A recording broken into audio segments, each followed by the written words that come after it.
नमस्कार, सुप्रभात, good morning.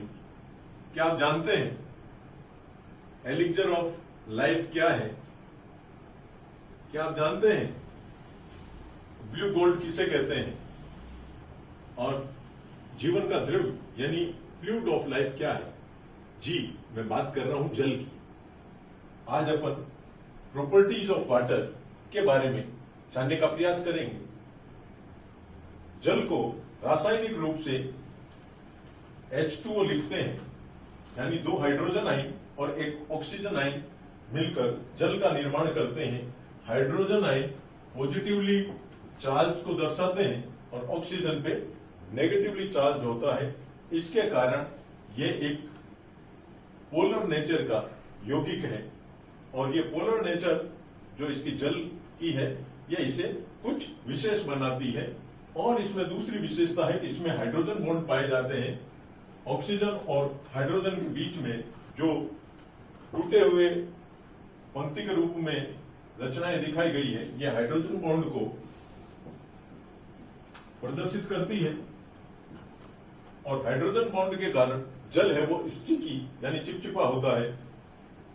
दूसरा, इसके जो अणु है उनमें कोहेसिव और एडहेसिव फोर्सेज है वो ज्यादा होते हैं। कोहेसिव का मतलब वह बल जो समान प्रकार के अणुओं के मध्य लगता है।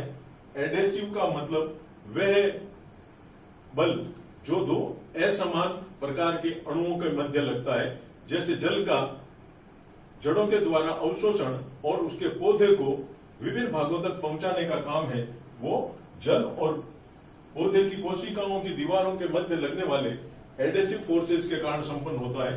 दूसरा, एक जल की जो विशिष्ट ऊष्मा है, हाई स्पेसिफिक हीट होती है, जो पौधों के टेम्परेचर को रेजिस्टेंट करने का काम करता है, यानी टेम्परेचर यानी तापक्रम प्रतिरोधी गुण इसमें विकसित करता है।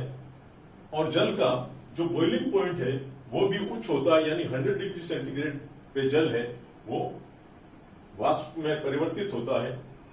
और जल एक ऐसा यौगिक है जो सॉलिड आइस के रूप में होता है तो सॉलिड फॉर्म में होता है, जल के रूप में होता है तो लिक्विड, और वाष्प के रूप में होता है तो गैसीय अवस्था में पाया जाता है।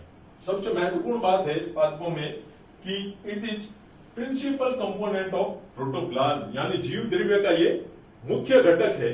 और कहते हैं कि मानव शरीर में और पादपों के शरीर में 90% जो भाग है वो जल पाया जाता है। कोशिकाओं के प्रोटोप्लाज्म में भी 90 से 95% तक जल उपस्थित रहता है।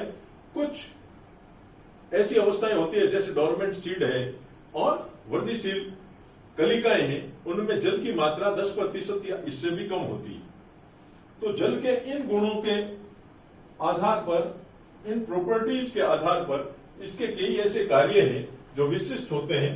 सबसे महत्वपूर्ण कार्य है कि ये कोशिकाओं की टर्जिडिटी को मेंटेन करता है, यानी स्फीति को मेंटेन करता है, नियंत्रित करता है। दूसरा, ये कोशिका में संपन्न होने वाली मेटाबॉलिक रिएक्शंस के लिए माध्यम का काम करता है। और माध्यम के साथ साथ ये कई ऐसे जो यूनिवर्सल सॉल्वेंट की तरह ये काम करता है। तो ये कई ऐसे कार्बनिक और अकार्बनिक पदार्थों का जो इसमें घुलनशील है या इसमें निलंबित रहते हैं उसके ट्रांसपोर्टेशन के रूप में भी काम करता है। इसलिए जल को इन दूसरे पदार्थों के अणुओं के ट्रांसपोर्टर के रूप में भी जाना जाता है। अब अपन बात करते हैं कि इन लक्षणों के आधार पर कोशिका में कई प्रकार की उपापचयी क्रियाएं होती है। और उपापचयी क्रियाएं जिन्हें अपन कहते हैं बायोफिजिको केमिकल प्रोसेसेस, जैसे विसरण है, दूसरा है ऑस्मोसिस है, और इम्बाइबेशन है, फोटोसिंथेसिस है, रेस्पिरेशन है। इन सभी के जो विकिरण है यानी एंजाइम्स है और कई केमिकल्स है दूसरे जो इन क्रियाओं में भाग लेते हैं, वो जल की अनुपस्थिति में निष्क्रिय हो जाते हैं। इसी कारण जल को एलिक्जर ऑफ लाइफ, यानी प्रत्येक कोशिका में अगर जल निकल गया तो वो सेल क्या हो जाती है, टर्जिड न रह के और फ्लैसिड हो जाती है, यानी जीव द्रव्य कुंचित हो जाती है। वो इस तरह की सेल है, कालांतर में मृत हो जाती है। तो इसी कारण जल को एलिक्जर ऑफ लाइफ कहते हैं। और वर्तमान में अपन कई तरह के ऐसे उद्घोष सुनते हैं, उद्घोष जिनमें कहा जाता है जल है तो जीवन है, जल है तो कल है।